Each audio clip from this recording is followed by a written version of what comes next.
La négociation, c'est une recherche d'un accord. Pour mieux s'accorder, il faut mieux se connaître. La connaissance profonde de ton interlocuteur et de ses mécaniques financières peut être un plus pour négocier. Finalement, peut-être la qualité la plus importante, c'est l'intelligence émotionnelle. On évolue dans une industrie qui est passionnante. L'innovation, c'est l'ADN de notre industrie, hein, et donc c'est ça qui permet de créer de la valeur et toujours plus de valeur. Bonjour Raphaël. Bonjour Salomé. Écoute, je suis ravie de te recevoir sur le podcast de Sans filtre ajouté. On se connaît pas Raphaël, mais moi j'ai plein de questions à te poser. Et ce que je te propose pour te présenter, c'est que tu me dises tout d'abord qu'est-ce qui te motive le matin quand tu te réveilles. C'est une question que je me pose assez peu et j'ai eu la chance tout au long de ma vie pro en fait finalement de peu me la poser.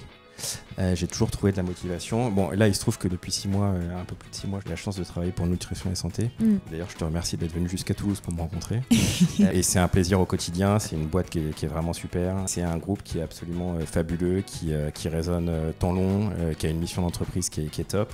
Et ça, c'est vrai que c'est un sujet de motivation tous les matins qui dépasse un petit peu ce que j'avais vécu jusque-là. Donc ça, c'est très bien. Après, de manière générale, pour répondre à ta question, moi, ce qui me plaît dans mon métier et dans mes métiers depuis presque 20 ans maintenant, voilà, c'est l'aspect 360, c'est toujours découvrir des choses, parler à des gens, être sur des sujets différents, être sur des situations et des contextes différents.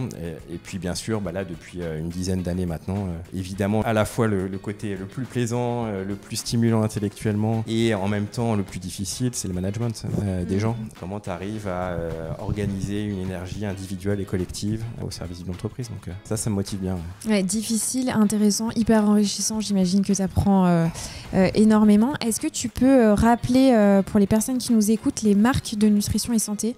Oui, Nutrition et Santé, c'est une entreprise d'agroalimentaire. D'abord, elle est ni grosse ni petite. Elle est plutôt de taille moyenne. Elle est environ top 50 en France. Au siège, vous êtes combien ? Alors, pour avoir un ordre d'idée ? Au siège, pour la France, on doit être environ 200. 200, ok. Et donc les marques sont plutôt plus connues que le nom de l'entreprise, et notamment une marque de biscuits d'Anka sain qui s'appelle Gerblé. On a une marque de produits végétaux ou végétales, hein, il y a les deux qui se disent, qui s'appelle Céréales Bio. On a Gerlinéa sur la partie équilibre du poids. On a Isostar pour le sport qui est très connu aussi. D'accord. Et souvent Isostar est plus connu que les autres marques alors que c'est plus petit.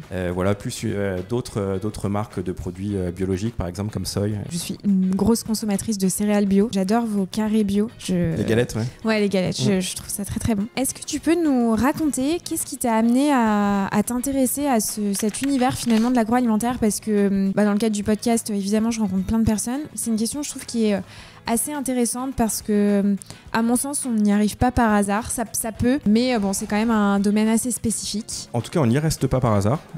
Oui, c'est vrai. Moi, j'y suis quand même arrivé un petit peu par hasard. Donc, c'est pas hyper sexy comme histoire, mais en gros, comme beaucoup de monde, je pense que je me suis un peu cherché dans mes études en voulant pousser le côté généraliste le plus loin possible et décider le plus tard possible. Et il se trouve qu'à un moment donné, par réseau interne dans mon école, c'est proposé un stage chez Ferrero. Sympa. Et donc Ferrero à Rouen, des marques exceptionnelles en agroalimentaire, hein, Kinder, Nutella notamment. Et tout de suite un stage dans lequel je suis resté longtemps, hein, un peu plus d'1 an, qui m'a beaucoup plu. C'était vivant, c'était complet.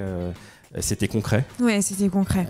Et c'est le sujet de l'agroalimentaire, c'est extrêmement concret. Tu me parles de ce que tu aimes chez Céréales Bio. Les gens achètent des biscuits, les gens achètent des confiseries, achètent des boissons tous les jours. Donc c'est ça qui m'a plu, voilà, le côté vivant. Et après, une fois que tu es dedans, tu restes dedans, évidemment par opportunité professionnelle, parce que c'est toujours comme ça. Hein. Quand tu es dans une voie, c'est plus facile de continuer dans cette voie-là, même si on peut toujours changer. Mais j'y suis resté parce que ça m'a plu. Et tu vois, pour autant, effectivement, c'est très concret et tu as raison de le souligner parce qu'on est beaucoup, je pense, quand on était étudiant, à avoir rejoint en tout cas ce secteur-là parce que finalement, tu vois la concrétisation de ce que tu fais tous les jours en rayon. Mais ça reste un secteur qui est extrêmement décrié. Et je ne sais pas si tu suis cette émission que je regarde très souvent, qui veut être mon associé. J'ai dû tomber dessus. T'as dû tomber dessus, mais en tout cas, voilà, les investisseurs n'investissent pas ou que très peu dans des projets d'agroalimentaire parce qu'ils estiment, je cite certains, que c'est un business de centimier, que c'est extrêmement compliqué, que les relations avec la grande distribution sont terribles. Et je trouve que bon, ça peut renvoyer une image finalement assez négative et pas pousser à entreprendre dans ce secteur-là. C'est quoi ton avis là-dessus ? Je pense que tout ce que tu as décrit est juste. C'est plutôt des des petites marges, c'est plutôt très compliqué, c'est industriel, et donc dès que c'est industriel, c'est compliqué. Il y a une grosse concurrence, il y a un accès aux consommateurs qui est différent, puisque tu es obligé de passer par des distributeurs, dont les relations peuvent bien se passer, mais sont aussi un petit peu antagoniques. Donc oui, c'est compliqué. Après, je connais assez peu de secteurs qui sont si concrets, si présents dans la vie des gens, en ce qui me concerne maintenant, si importants aussi pour l'alimentation et la santé. Évidemment. On touche sur certains domaines à vraiment des domaines d'expertise que je trouve très forts. D'un point de vue marketing, c'est vraiment du marketing poussé assez loin. On pourrait parler de la négociation aussi, qui est poussée assez loin. On va en parler. Voilà, donc moi j'y ai toujours trouvé mon compte en tout cas, et je trouve que c'est une belle industrie.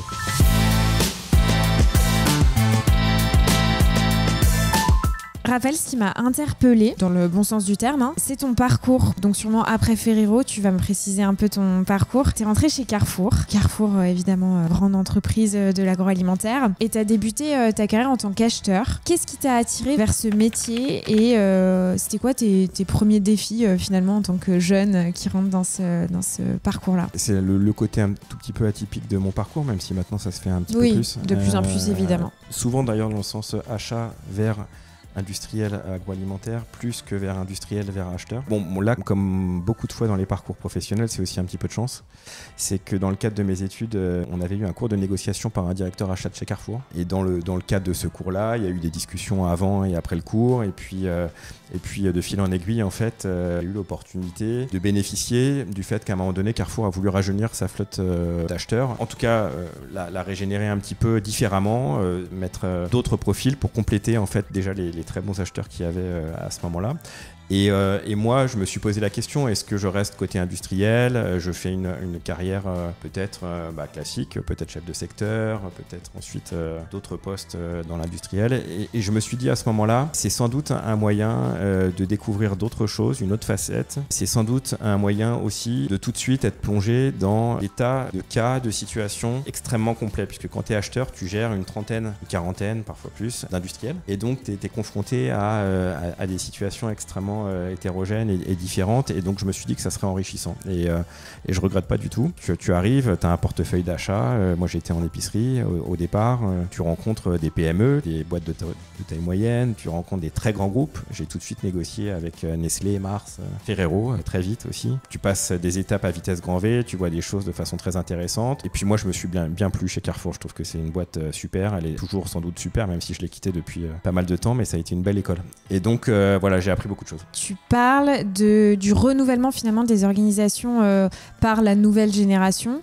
Ça, c'est quelque chose qu'on observe beaucoup côté distributeur.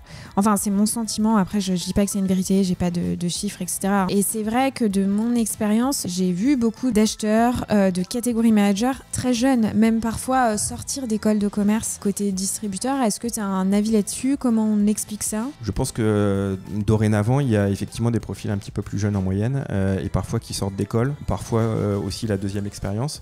C'est vrai que moi, quand on avait fait je dis on parce qu'on était deux à l'époque, ils avaient vraiment ouvert que 2 postes. Auparavant, c'était vraiment acheteur avec le parcours. J'ai fait du magasin d'abord en tant que chef de rayon, souvent chef de département, et ensuite je passais au siège pour ensuite évoluer directeur. Il y avait le souhait aussi de mixer les profils. Est-ce que maintenant les profils sont un peu moins mixés, un peu plus jeunes sans doute? J'ai pas la réponse à cette question-là. En tout cas, je trouvais la combinaison à l'époque qui était assez intéressant et assez malin de la part de Carrefour en l'occurrence, et j'imagine que ça existait ailleurs. Moi j'y ai trouvé une place en tout cas, j'y ai trouvé du respect, j'ai essayé aussi d'apporter à l'entreprise, mais j'ai tellement appris en fait pendant 5 ans, ça a été vraiment super. Aucun doute. D'ailleurs, ce matin, je regardais les matinées enseignes qui sont opérées par l'IDC où Carrefour annonçait sa stratégie, et évidemment les autres l'ont fait aussi, et je trouve que c'est assez intéressant parce que d'un point de vue stratégie, ils vont mettre en place et développer énormément l'IA pour faire de l'offre personnalisée en magasin. Oui. J'ai hâte de voir ce que ça va donner. À Carrefour souvent est en avance sur ces sujets-là. C'est vraiment une force qu'ils ont, et depuis toujours, c'était le fameux quart d'heure d'avance, c'était un peu un slogan à un moment donné, et ils l'ont toujours sur pas mal de sujets. Ouais. C'est vrai. Et en tout cas, je veux pas trop faire de pub spécifiquement à un distributeur plutôt qu'à un autre, ils sont tous mes clients maintenant, mais c'est vrai que en tout cas, je serais toujours reconnaissant qu'ils m'aient donné ma chance à l'époque. Comment tu vois le rôle d'acheteur dans la relation avec les marques? C'est un boulot qui est très dur. En fait, finalement, normalement, acheteur et marque, distribution et industriels ont tout pour s'entendre. Il y en a qui n'ont pas d'usine et les autres n'ont pas de magasin. Donc en principe, c'est censé fonctionner. Il se trouve que pour des raisons de modèle économique, en fait, la collaboration n'est pas toujours incroyable et il y a beaucoup d'antagonisme, peut-être de plus en plus. Il y a parfois de l'agressivité. On peut aussi trouver des relations qui sont respectueuses, qui sont constructives aussi. Et puis parfois, ça alterne. Évidemment. Ça peut passer d'agressif à respectueux, de constructif à moins constructif. Bon. Voilà, en tout cas en ce qui concerne ta question sur le rôle de l'acheteur avec les marques, l'acheteur a besoin des marques, l'acheteur doit aussi protéger son entreprise. Et donc protéger son entreprise, c'est négocier les meilleurs prix, voilà, et si possible mieux négocier que ses concurrents à lui qui sont les autres distributeurs. C'est un boulot qui est compliqué, c'est un boulot où il y a beaucoup de tensions, c'est souvent aussi des métiers assez opérationnels et assez administratifs, parce que gérer des portefeuilles de produits de plusieurs milliers de références, c'est pas simple, de beaucoup de promotions à l'année, des relations aussi avec la finance, des relations avec la supply chain de ton entreprise. Donc c'est des métiers au centre de plusieurs zones assez différentes. Donc tu as un boulot de coordination et de défense de tes intérêts qui est important. Donc boulot pas facile. Hein. Et tu as parlé du rôle finalement économique prédominant entre la relation entre la marque et le distributeur. Et ensuite, donc après ton rôle d'acheteur chez Carrefour, tu as fait la transition côté marque en passant de la négociation JDE, Carambar & Co. Une question qui me paraissait hyper importante à te poser quand tu es passé de l'achat chez Carrefour à la négociation côté marque. Est-ce que tu as dû changer ta façon d'aborder les discussions? Est-ce qu'il y a des réflexes d'acheteurs que tu as gardés ou au contraire totalement déconstruits? D'abord, le changement s'est fait finalement assez naturellement et c'était un souhait de ma part à cette époque-là, et j'ai eu la chance que effectivement JDE, qui est une boîte de café, commence à être connue, mais pareil que Nutrition et Santé, le nom n'est pas très connu, les marques NCO, L'Or, Grand-Mère sont très connues, était un de mes fournisseurs quand j'étais acheteur, et donc m'a appelé à un moment donné en me proposant un poste de compte clé. Et donc je me suis posé la question, est-ce que je vais être bon, est-ce que je vais pouvoir apporter, voilà, moi j'en avais très envie en tout cas, et finalement l'énorme changement, c'est un changement de posture. Quand tu es acheteur, tu as une posture qui est affirmée, qui est un petit peu décomplexée parce que tu t'habitues au fait de peser lourd chez tes industriels, sur le rapport de force, parce que tu dois défendre les intérêts de ton entreprise de façon forte. Donc tu peux avoir une posture qui peut être un petit peu dominante, et même si chacun le fait de la bonne façon. Moi, j'ai essayé en tout cas de toujours respecter une forme d'éthique. Parfois, j'ai eu plus de difficultés que l'autre, mais j'ai toujours essayé d'être respectueux de mes interlocuteurs. Mais en tout cas, tu as une posture qui est dominante. Quand tu es dans le domaine de la vente et de la négociation, tu as une posture où tu parles à un client qui pèse entre 20 et 25% de ton chiffre d'affaires. Et donc, tu as besoin de lui. Et donc, le respect est poussé à l'extrême. Tu es dans une démarche de le convaincre. Tu es dans une démarche de l'amener à acheter toujours davantage de produits au meilleur prix. Donc, tu as une posture qui est très différente. Et ça, c'est le plus compliqué à switcher quand tu passes de l'un à l'autre. Après, moi j'ai trouvé que ça avait été une force de connaître les deux, parce que du coup j'avais pu aussi dans mon expérience d'acheteur savoir quelles sont les meilleures postures ou les moins bonnes, et donc m'adapter en conséquence. Après, il faudrait poser la question aux acheteurs qui m'ont connu après quand j'étais compte clé pour savoir si j'ai réussi, mais j'ai trouvé que ça avait été plutôt une aide. Ouais. Hyper intéressant, mais est-ce que tu as une formation ou quelque chose pour t'accompagner justement dans ce rôle d'acheteur ou de négociation, où tu apprends finalement sur le tas? Tu apprends beaucoup sur le tas, mais on avait et puis ils ont toujours des formations en négociation. Ouais. Souvent dispensées par des cabinets de négociation purement commerciales. On négocie pas pareil des accords commerciaux avec la grande distribution, qu'on fait de la diplomatie, qu'on fait du dialogue social, ou qu'on fait de la négociation immobilière. Et donc, évidemment. Donc oui, il y a quand même des formations, mais on apprend quand même sur le tas. Moi, pendant 2 mois, j'ai eu la chance d'être en binôme avec une acheteuse confirmée, qui est maintenant une amie, chez Carrefour quand je suis arrivé, et donc j'avais 22 ans à l'époque, donc heureusement que j'ai passé du temps avec elle, et donc c'est en apprenant sur le tas. Donc elle gérait à l'époque le pet food, les aliments pour animaux. D'accord. Et donc on négociait avec Nestlé, avec Mars, avec Affinity, avec d'autres. Donc t'apprends beaucoup sur le tas. T'apprends aussi par mimétisme avec tes patrons, avec tes autres collègues. C'est la grande force des acheteurs, je trouve, dans leurs compétences en négociation, c'est que eux, dans une journée, ils font 5-6 rendez-vous, donc ils sont extrêmement entraînés. Ouais. La grande distribution en termes de négociation, puisqu'on parle de ça, est aussi réputée pour ses nombreuses dérives, et on a vu énormément à la télé de nombreux reportages avec des comptes clés qui prennent la parole masqués, enfin bon voilà. Est-ce que tu trouves que ça a évolué, et finalement comment on peut expliquer ces dérives-là? Écoute, moi je me suis pas toujours retrouvé dans les reportages, mais quand même il peut y avoir des anecdotes rigolotes en fait que tu sors au bout d'un moment. Je pense que je pourrais écrire un livre sur la situation de négo, à la fois côté acheteur et à la fois côté fournisseur. Il y a toujours cette anecdote que j'ai pas connue moi, mais qu'on raconte partout sur l'adhérent Leclerc qui coupe les cravates des commerciaux à l'époque et qui fait une collection de cravates coupées. Dans les faits, c'est quand même moins souvent ça. Je trouve que ça a peut-être évolué. Il y a un peu de mieux. Il y a quand même plus de respect et de courtoisie. Moi, il m'est arrivé de finir des négociations très tard dans la nuit, 4h du matin, et quand même, malgré la tension, quelqu'un qui t'amène à manger. Ça a évolué plutôt dans le bon sens. Ce qui peut expliquer les dérives, c'est le niveau de tension. Évidemment. C'est le niveau de tension. On est dans une industrie où le 2 mars, quand tu te réveilles au matin, tu sais quand même plus ou moins si tu réussis ton année ou pas. Et si tu la réussis pas, tu peux avoir des conséquences assez importantes pour ton entreprise, puisque chaque client pèse 25%. Et côté acheteur, je dirais que c'est un petit peu la même chose. Le 2 mars au matin, ils ont à peu près une idée de comment vont évoluer leurs marges, comment vont évoluer leurs prix pour l'année. Et donc, il y a énormément de tension. Ouais. Est-ce qu'on n'a pas intérêt, selon toi, à réinventer justement la négociation en France ? Bon, on partirait vraiment sur des sujets politiques, mais je me sens obligée de te poser la question et justement d'arrêter avec cette date butoir. Parce qu'on sait qu'on va évoluer de crise en crise. Et finalement, est-ce que c'est pas contre-productif de le faire comme ça, quoi ? En tout cas, force est de constater qu'on a une législation qui est la plus contrôlée au monde. Et on a sans doute les relations commerciales qui se passent le moins bien au monde. Il n'y a pas forcément de lien de cause à effet, mais on ne peut pas dire que l'un améliore l'autre. C'est sûr. Moi, je suis pas un énorme partisan de la date butoir et je suis pas non plus un énorme partisan de l'enlever. En tout cas, il faut faire avec. Moi, je trouve qu'il y aurait moyen à simplifier les éléments de discussion avec les clients.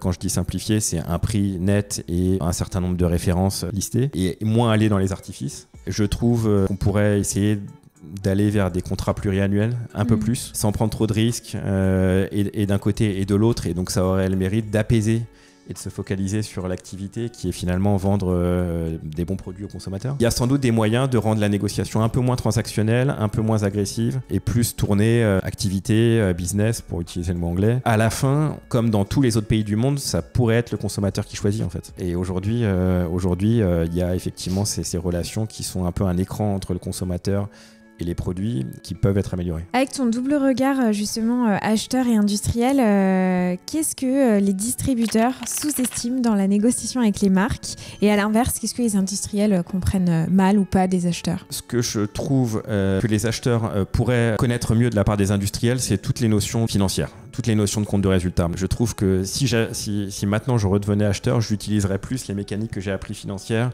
pour challenger les marques sur tel ou tel produit sur lesquels ils sont moins compétitifs que leurs concurrents, ou sur tel ou tel produit ils sont excessivement rentables ou à l'inverse pas assez rentables, sur la connaissance des activités des fournisseurs. Il y a souvent chez un fournisseur un produit hyper stratégique sur lequel tu peux jouer. En tout cas, la connaissance profonde de ton interlocuteur et de ses mécaniques financières peut être un plus pour négocier. Côté acheteur, et force est de constater qu'autant ils sont très entraînés sur la négociation, autant il y a moins de profondeur dans les préparations de négociation. Probablement parce que surcharge et nombre, voilà, tout à fait. Pas le temps, exactement. Et à l'inverse, côté fournisseur, avoir en tête que l'interlocuteur qu'on a en face est surentraîné, c'est une bête de négociation, un acheteur. Donc ça, c'est à l'avoir en tête, savoir qu'il se prépare aussi sur les éléments tactiques de la négociation. On voit aujourd'hui des clients, des enseignes qui sont vraiment des machines de guerre de la négociation. Et donc, face à ça, il faut toujours mieux se préparer. Je dirais que le côté ne pas oublier que mon interlocuteur acheteur a 30 fournisseurs face de lui qui lui racontent 30 histoires différentes. Et donc, face à ça, il faut avoir la meilleure histoire de ton côté, il faut avoir le meilleur relationnel, il faut être le plus professionnel, il faut essayer de lui simplifier la vie, il faut être authentique, respectueux, si possible pas langue de bois, parce que de la langue de bois ils en entendent quand ils ont 30 fournisseurs, ils l'entendent 29 fois, donc c'est bien que la 30e tu le sois moins. Bien sûr. Ce que je décris, c'est la compréhension de l'autre. Et donc c'est en ça que c'est intéressant d'avoir ces parcours un peu doubles. Je parle pas du mien, mais de manière générale ça se fait quand même de plus en plus, parce que tu comprends mieux l'autre et donc tu peux aller un peu plus facilement vers ce qu'est la négociation. La négociation, c'est une recherche d'un accord. Pour mieux s'accorder, il faut mieux se connaître. Comment tu fais toi en tant que directeur général, et tu l'as été sur des fonctions commerciales, pour accompagner tes équipes équipe, justement, sur la meilleure connaissance de l'autre. Alors, je parlerais empathie, c'est un mot qui est un peu fourre-tout et c'est comme bienveillant qui est mis à toutes les sauces. Mais en tout cas, pour réussir à se mettre à la place de l'autre, on parle même de quotient émotionnel. Important, je pense, dans ces métiers de négociation et pour autant, parfois, le lien, il n'est pas forcément évident. Qu'est-ce que tu mets en place ou que tu as mis en place pour tes équipes? Bon, là, je suis un petit peu plus sorti des négos, mais effectivement, quand je manageais des équipes de négociation ou des équipes commerciales, on passait beaucoup de temps sur la préparation, et dans la préparation, je passais vraiment beaucoup de temps sur des micro-exemples et parfois des trucs très opérationnels. Mettez-vous à la place d'un acheteur qui reçoit le 10e mail de la journée sur telle référence qui devrait être présent dans le magasin mais qui ne l'est pas. Si vous oubliez de mettre le gen code, il peut rien en faire. Donc soyez professionnel. Et c'est des micro-détails là-dessus. Ce rendez-vous de négociation-là, la première phrase est clé. Il va entendre 15 fois la même première phrase. Donc comment on fait pour que la 16e soit un peu plus pertinente, un peu moins langue de bois, un peu plus directe, un peu plus intelligente émotionnellement, en fait, c'est ce que tu disais. Ça a souvent été des discussions de préparation et des discussions un petit peu de coaching par le micro-exemple. Après, comme j'ai dit tout à l'heure, on apprend la négo un peu quand même sur le tas. Et puis, je suis pas non plus l'expert numéro 1 de la négo en France. Donc on apprend toujours en faisant des rendez-vous.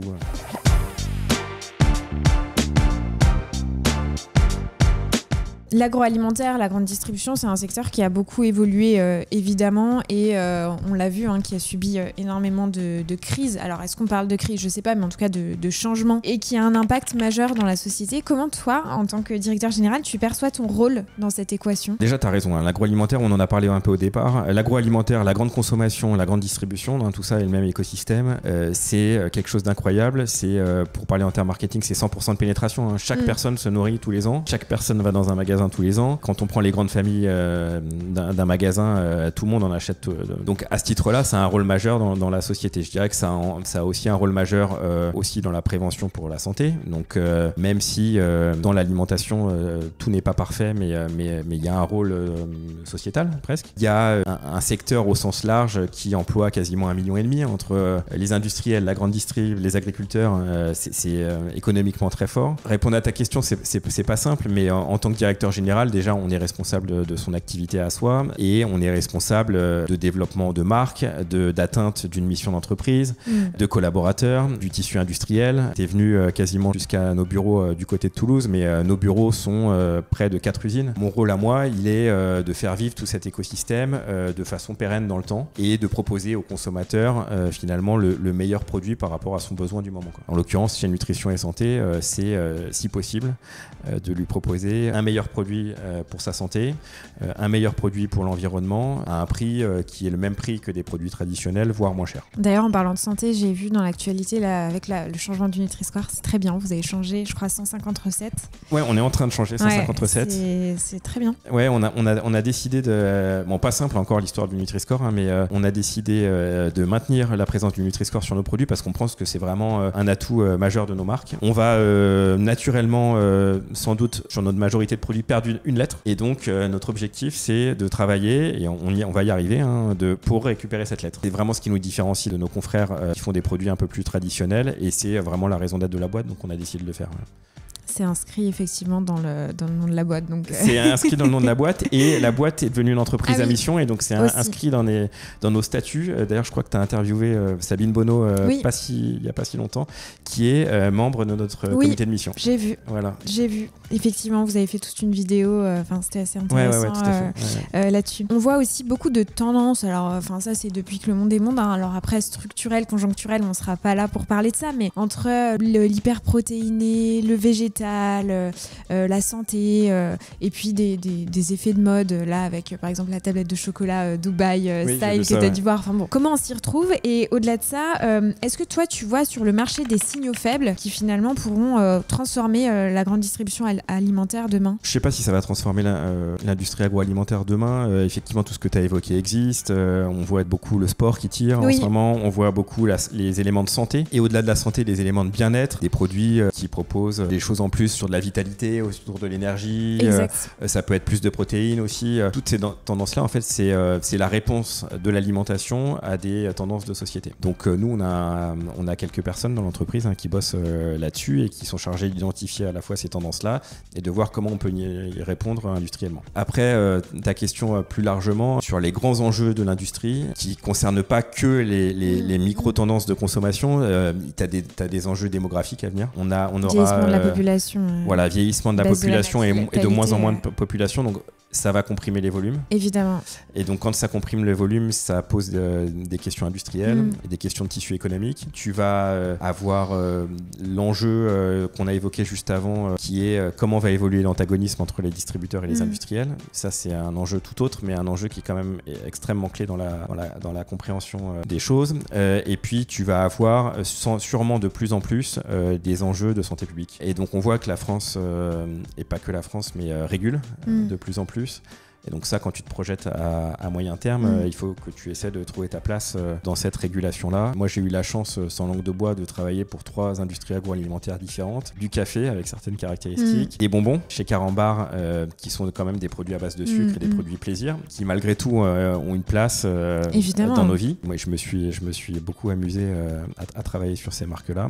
Et puis là, vraiment une entreprise qui bosse sur les questions de santé. Mais cette industrie-là, en tout cas, a des enjeux important devant elle et va devoir réfléchir comme toujours, mais bon, beaucoup d'industries réfléchissent et sont sans arrêt en train de se projeter sur du temps long. En tout cas, ça va être probablement intéressant. Très intéressant. Et je sais que ça te passionne aussi, donc complètement.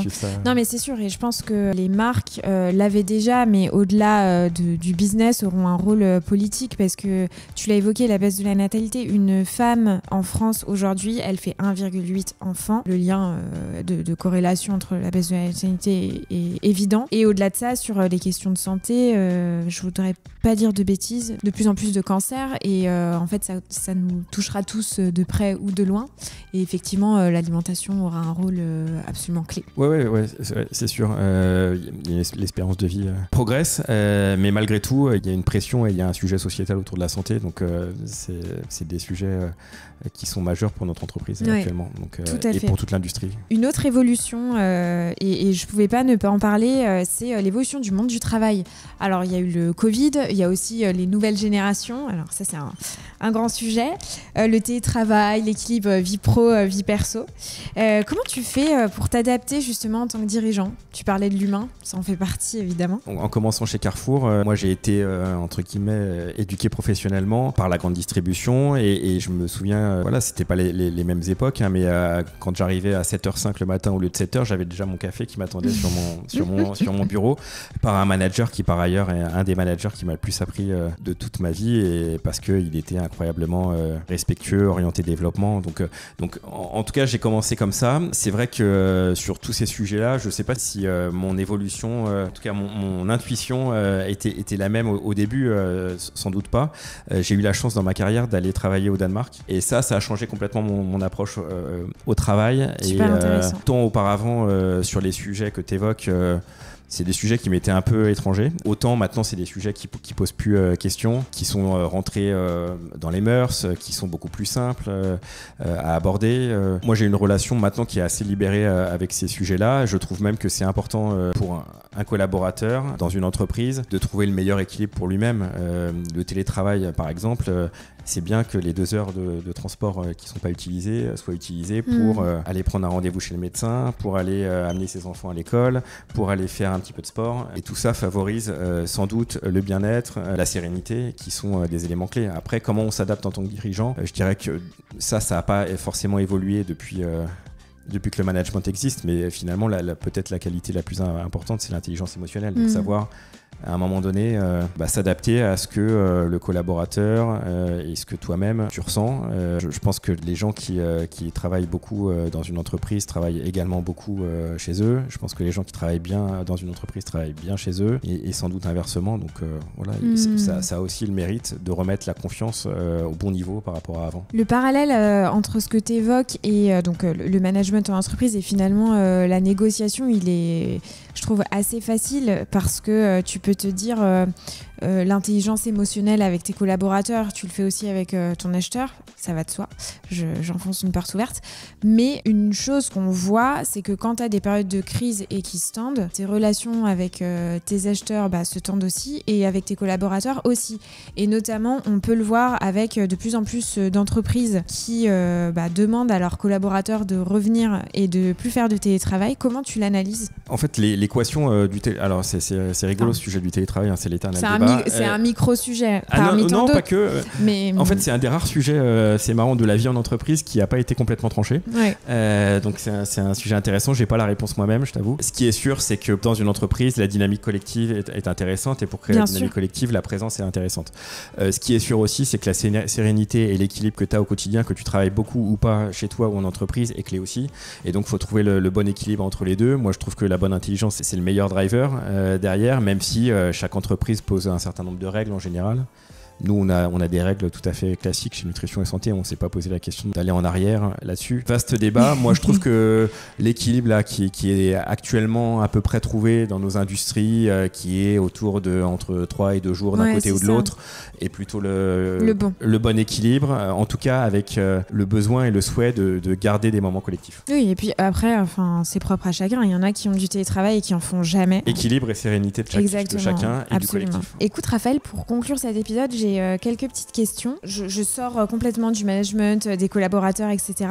Comment, selon toi, la grande distribution a changé entre le moment où tu y es rentré et aujourd'hui? S'il y avait une chose que tu devais dire, peut-être la plus marquante, ce serait quoi? C'est difficile de répondre parce qu'en fait, c'est un secteur qui a à la fois beaucoup changé et à la fois peu changé. Quand j'ai commencé, il n'y a pas 20 ans, mais presque, c'était l'essor du drive, l'essor du hard discount, l'essor des indépendants. Aujourd'hui, c'est l'essor du drive, l'essor du hard discount, l'essor des indépendants. Donc, on est toujours à la même chose. C'est juste que les shifts s'accélèrent au fur et à mesure. Voilà, entre-temps, il y a des évolutions nettes sur une ultra-professionnalisation, sur malheureusement une ultra-tension entre la grande distribution et ses fournisseurs. Donc ça, c'est les grandes évolutions. C'est que tout a été, tous les curseurs ont été un petit peu poussés au fond, mais c'est les mêmes curseurs qu'il y a 15 ans. D'un point de vue conso, dis-moi ce que tu en penses. Moi, ce que je vois là pour 2025 et dans les années à venir, c'est l'ultra-personnalisation. Exactement. Qui est hyper clé. Exactement. Et on le voit chez les distributeurs. Hein. C'est vrai qu'entre quand j'ai commencé et maintenant, il y a beaucoup moins de profondeur de gamme et beaucoup plus de largeur avec des unités de besoin qui se micro-spécialisent. Et donc la personnalisation va être clé. Je pense qu'avoir un magasin de proximité maintenant par rapport à il y a 15 ans, ça doit être un énorme puzzle pour faire rentrer tous les unités de besoin spécifiques de chaque personne. Mais je dirais que c'est ça qui est sympa et c'est ça qui est clé dans l'industrie agroalimentaire. C'est de s'adapter à chaque personne. Donc là tu mets doigt dessus. Ultra personnalisation, même micro personnalisation en fait. Ouais. Je te parle à toi consommateur qui mange de la protéine et qui fait du sport. Non, complètement. Après, moi ça me pose question quand même parce que on est quand même dans un business de volume et forcément ce qui est regardé, l'indicateur principal, c'est les VMH. Et du coup, sur l'ultra personnalisation, tu fais pas les mêmes VMH que les gros blockbusters. Donc, comment trouver la bonne équation? Enfin, bon, c'est. Ouais. Et tu vois, non, mais c'est rigolo ce que tu dis parce qu'en fait, on en est à ce que je disais tout à l'heure, c'est-à-dire que.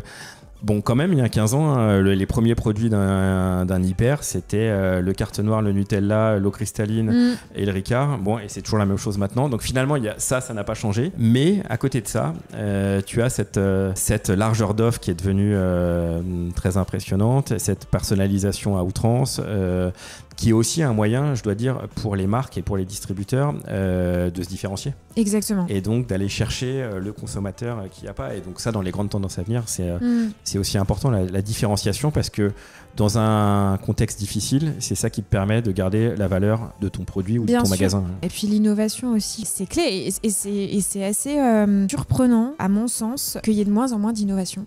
En fait. Innover, c'est prendre un risque. Innover, c'est aussi trouver la rencontre avec un consommateur, et donc on la trouve pas forcément. C'est aussi être capable industriellement de répondre à un challenge, tu le trouves pas forcément. C'est aussi être capable de convaincre l'intermédiaire qui est le distributeur, tu le trouves pas forcément. Je trouve que c'est pas simple. Après, j'ai pas les statistiques en tête, mais j'espère que ce moins d'innovation fait en sorte que les innovations qui restent sont un peu plus performantes, durent un peu plus longtemps. Mais ça reste l'innovation, c'est l'ADN de notre industrie, hein, et donc c'est ça qui permet de créer de la valeur et toujours plus de valeur.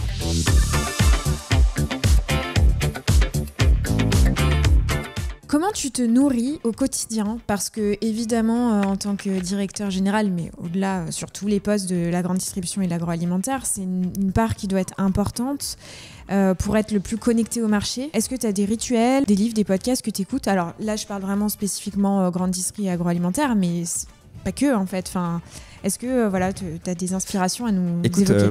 Pour la première fois là, chez Nutrition et Santé, mon patron qui est président d'entreprise, qui est vraiment un grand professionnel et une personne très bien, disait un truc intéressant. Il disait: réservez-vous le vendredi pour vous nourrir. Bon, dans les faits, c'est pas toujours évident, hein. mais j'ai trouvé que c'était intéressant d'y avoir pensé. Chaque dirigeant et chaque manager et puis même chaque professionnel finalement a ses petits rituels, ses petites choses. Alors effectivement, moi je suis assez podcast, donc j'écoutais pas mal le tien, j'écoute celui de Breakthrough, notamment celui de Marketing Square aussi, donc qui sont vraiment liés à la thématique, d'autres podcasts de management et de leadership un petit peu plus vastes, ou sur des sujets un petit peu plus de développement personnel, ou en langue anglaise, il y a pas mal de choses.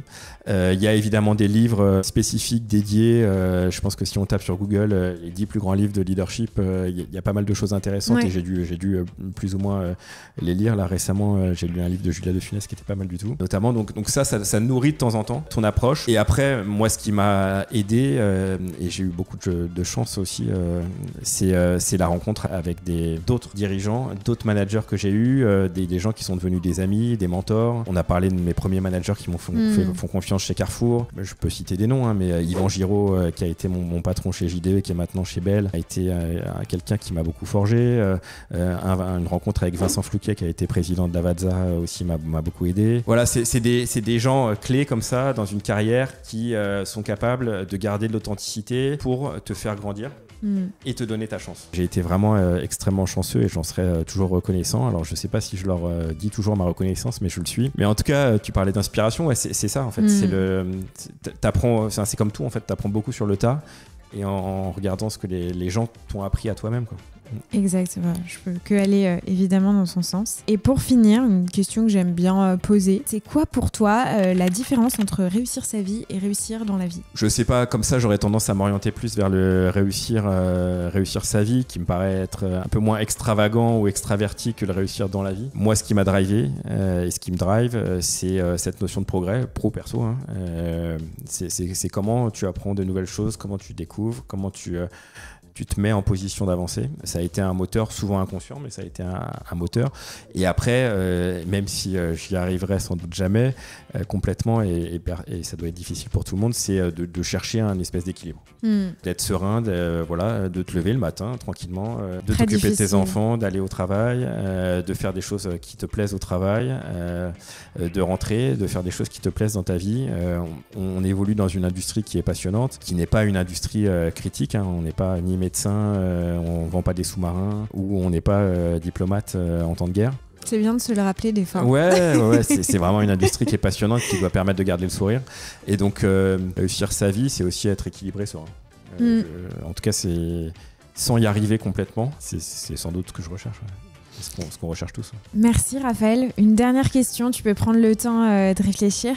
Qui est-ce que tu aimerais entendre sur le podcast Sans filtre ajouté, que ce soit une personne dans la grande distrie qui travaille, ou un sujet en particulier? T'as pas encore fait Sylvain Ferry, mais alors c'est Système U aussi.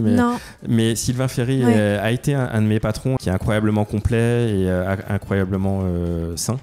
Donc Sylvain Ferry, j'aimerais bien. Et après, j'ai pas de nom qui me viennent en tête, mais il y a sans doute des profils inspirants, peut-être en dehors du cercle industrie agroalimentaire, grande distrib, qui sont intéressants. Peut-être si tu arrives à faire un politique, ça serait pas mal sur ces sujets-là. Il y a quelques politiques là qui se connaissent bien en industrie agroalimentaire, donc pourquoi pas. Allez, ou un petit ministre pour te faire un challenge.